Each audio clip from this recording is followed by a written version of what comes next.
Bonjour, alors aujourd'hui on continue avec la collection Hachette de Alien, un alien que l'on doit construire, qui fera au final une hauteur de 1,20 m, qui sera au moins deuxième, voilà. Collection que j'ai pris pour un ami qui ne pouvait pas s'abonner depuis son pays. Donc je vous présente les pièces, je vous présente le fascicule, mais je rappelle que je ne fabrique pas cet alien, je ne fabrique pas ce xénomorphe issu en fait du film de 79 de Ridley Scott. Pour voir ce que donne le montage de cette bestiole, eh bien il faudra aller sur deux chaînes amies, à savoir donc Chris Collection, qui monte régulièrement les pièces de cet alien sur sa chaîne. Voilà, vous trouverez le lien juste au-dessus là. Et sinon aussi sur le monde d'Ilmic, qui pareil monte l'alien régulièrement sur sa chaîne YouTube. On se complète parfaitement hein, parce que du coup il monte l'alien et puis moi je présente les pièces très rapidement, mais surtout je commente le fascicule. Voilà, donc pour ce numéro 44, on a un carton, j'allais dire moyen, par rapport au numéro 43, c'est clair qu'il fait plus petit, et a priori on a des pièces pour la main droite et le crâne. Voyons justement ce qu'il en est. Alors on va de nouveau faire un petit peu attention, hein, il y a souvent des pièces d'un côté et de l'autre, donc là on a un morceau de la jambe, effectivement, un morceau de la main droite. Voilà, toujours avec ces griffes étrangers. Donc de l'autre côté, je vais peut-être les remettre quand même. De bien belles pièces quand même. Hop. Là on a un petit peu d'électronique apparemment. C'est carrément des petites LED. Des morceaux qui complètent je ne sais quoi, des aimants, des vis, c'est très complet là. Et voilà, donc quand même des petites pièces mais fort sympathiques. Pour ce numéro 44, du coup on va voir ce que donne justement le fascicule. Alors qu'est-ce que nous réserve ce numéro 44? Avec donc, on a vu, des pièces pour la main droite, des pièces pour le crâne. J'ai l'impression que c'est quand même uniquement les LED. Voilà, la musique d'Aliens le retour. Donc c'est cool. On va pouvoir parler de James Horner et la fonderie de Fiorina 161. Ça me manquait pas. Donc, hop, les pièces qu'on a vues. Le montage, alors effectivement, partie de la main. Et là, donc les LED à vérifier avec une pile 9 volts et à mettre sur le moteur qui fait sortir la langue. Hop là. Et des aliens en musique. Super titre. Donc la bande originale de James Horner pour Aliens le retour doit être composée et enregistrée dans l'urgence. On l'a vu dans le dernier numéro. Tant James Cameron modifie le montage de son film jusqu'au dernier moment. Ce qui ne l'empêchera pas d'être mémorable. C'est même une chance, hein, parce que c'était pas gagné. Ayant croisé le fer avec Ridley Scott en post-production Alien, le compositeur Jerry Goldsmith ne souhaite pas réitérer l'expérience sur Alien. Il faut surtout rappeler que Ridley Scott s'était permis de prendre des compositions sur d'autres films de Jerry Goldsmith sans le prévenir et mettre ça dans son film, et c'était pas cool, hein, tout simplement. Son réalisateur James Cameron décide alors de se tourner vers un talent émergent de la musique de film, James Horner, qui a prouvé qu'il était autant à l'aise dans l'horreur, les monstres de la mer, l'action pure, Commando, le space opéra, Star Trek 2 et 3. Inspiré par Kubrick, avec Aliens le retour, James Horner succède pour la seconde fois à Jerry Goldsmith. En effet, le jeune compositeur avait repris les rênes de la saga Star Trek après que Goldsmith ait composé la bande originale du premier long métrage.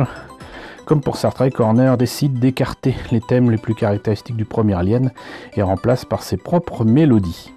Le thème d'ouverture accompagnant le retour de la navette Narcissus et d'une Ellen Ripley, on va dire endormie, hein, plongée depuis 57 ans en hypersommeil, est toutefois inspiré de l'adagio de Gaianet, autrefois inclus dans 2001, l'Odyssée de l'espace. Ce choix fut sans doute dicté par James Cameron, grand admirateur du chef-d'œuvre de Kubrick, qui aspire à maîtriser le plus possible son œuvre. Pour moi, c'était aussi un petit peu inspiré de ce qu'on entendait dans le premier film d'Alien. Hein. Mais bon, Cameron et le contrôle. De fait, sur un tournage, le cinéaste est capable d'occuper de nombreux postes, des effets spéciaux à l'élaboration des décors en passant par la lumière ou le cadrage.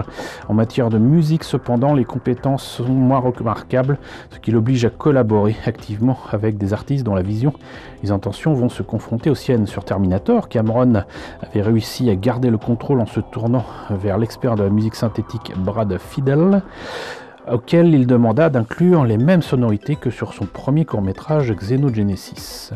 Sur Alien le Retour, le réalisateur canadien reculera presque inconsciemment le moment de se confronter à l'étape de la musique, ce qui aura des conséquences directes sur le travail de James Horner.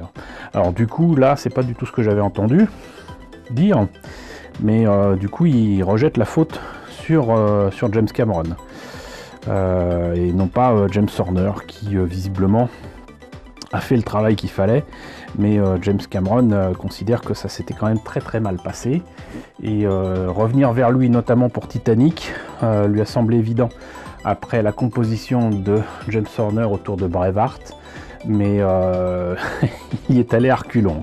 Jour et nuit, bien qu'il soit engagé très tôt sur le film, James Horner ne peut commencer à réellement composer à l'image tant que James Cameron n'a pas verrouillé son montage définitif. Or, le réalisateur ne cesse de modifier sa copie tout au long de la post-production, tournant même des prises additionnelles très tard en compagnie de Stan Winston Studio.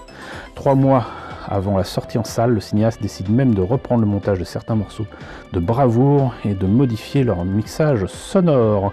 Dans son coin, Horner se sent frustré et tente d'expliquer les nécessités techniques et artistiques d'une musique pour un long métrage épique de 2h30.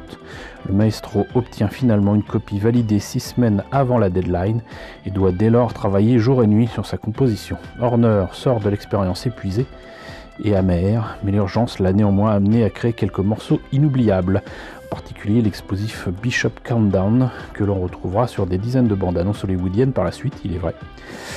Pendant des années, les deux artistes resteront à distance, je vous le disais, jusqu'au jour où Cameron l'invitera à travailler sur Titanic, je vous l'ai dit aussi.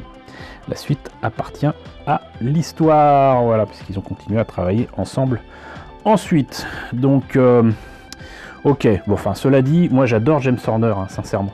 Mais c'est un compositeur qui reprend quand même souvent les mêmes techniques, les mêmes morceaux, comparé un petit peu avec ce qu'il a fait juste avant à Aliens le Retour, hein, que ce soit justement du Star Trek, que ce soit bon, des choses comme, que je vous dise pas de bêtises, Krull. Et après Aliens le Retour, on retrouve quand même des morceaux musicaux qui sont assez proches dans Willow, hein. Mais bon, c'était sa méthode. Portrait, James Horner. Né à Los Angeles en 1953, James Horner se prend de passion pour le piano dès l'âge de 5 ans. Après ses années de lycée, il part étudier au Royal College of Music de Londres, puis poursuit sa formation à l'Université de Californie du Sud et à l'Université de Californie, UCLA, où il donne des cours de théorie musicale. Il débute discrètement sa carrière de compositeur de musique de film à la fin des années 70 en créant des bandes originales de plusieurs courts-métrages étudiants au sein de l'American Film Institute. L'un de ses premiers longs métrages, Les Mercenaires de l'espace, est une production Roger Corman, où James Cameron officie en tant que directeur artistique. Après La main du cauchemar d'Oliver Stone, la carrière de Horner décolle en moins de 10 ans. Il compose des musiques splendides pour Krull, je vous le disais, Star Trek 2 et 3, Brainstorm, qui est génial, j'adore, ou encore Cocoon. Dans les années 90, il signe quelques-unes des partitions les plus emblématiques pour Braveheart, Légende d'automne, Apollo 13, Titanic. Et on trouvera James Cameron sur Avatar, mais mourra tragiquement dans un accident d'avion en 2015. Ça, je m'en rappelle. La fonderie de Fiorina 161. Prisonniers sont employés par Weyland-Yutani Corporation pour faire fonctionner une fonderie de plomb. Un décor infernal dantesque qui sera le théâtre du dénouement du film. Dans Alien 3, les deux uniques installations implantées à la surface de la planète Fiorina 161 sont une unité de travail correctionnel accueillant les prisonniers violents atteints du syndrome du double chromosome Y et une fonderie de plomb dont la main-d'œuvre provient du bâtiment pénitentiaire. La fonderie fonctionne au méthane naturel, une ressource abondante sur la planète, tandis que l'ensemble de l'installation est alimenté par un réacteur à fusion refroidi par l'eau issue de l'océan. Plaque de plomb. Oui, bah il raconte ce qu'est cette fonderie, quoi. Pas très intéressant. Ah, voilà.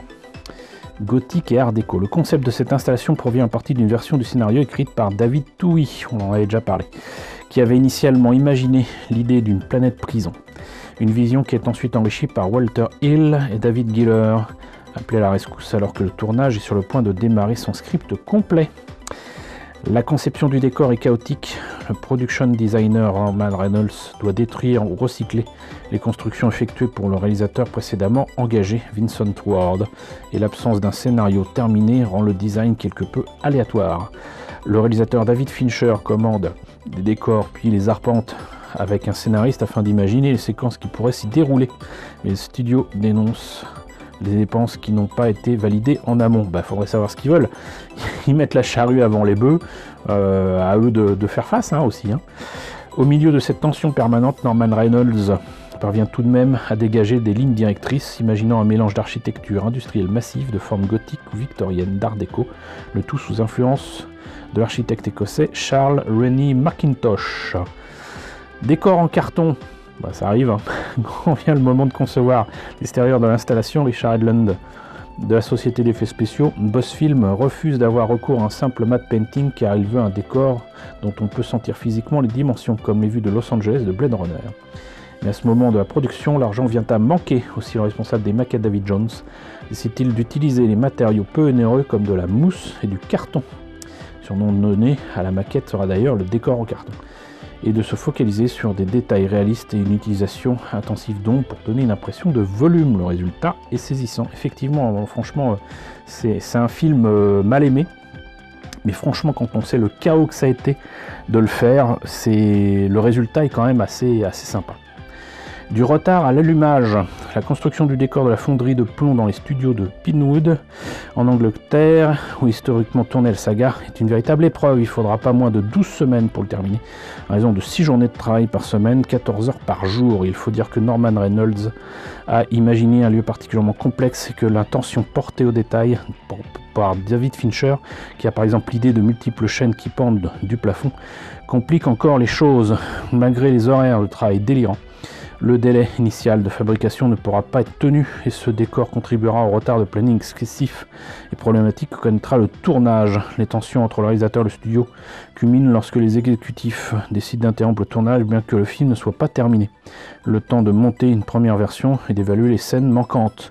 Toute une partie de la scène finale dans la fonderie sera en fait filmée dans les studios de 20th Century Fox à Los Angeles. Ça je le savais pas. Ça se voit un peu mais je le savais pas. Qu'est-ce qu'un trou noir? Je ne sens pas qu'on parle de trou noir dans Alien. Pas grave. Hop, voilà. Donc on en a terminé avec le numéro 44. Il se répète un petit peu, mais il y a de temps en temps des petites informations intéressantes.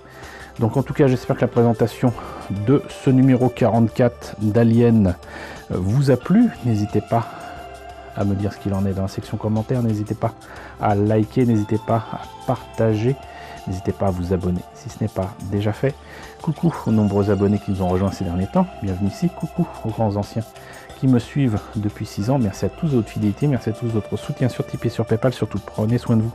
Je vous laisse avec la liste des contributeurs de la chaîne et je vous dis à très bientôt pour le numéro 45.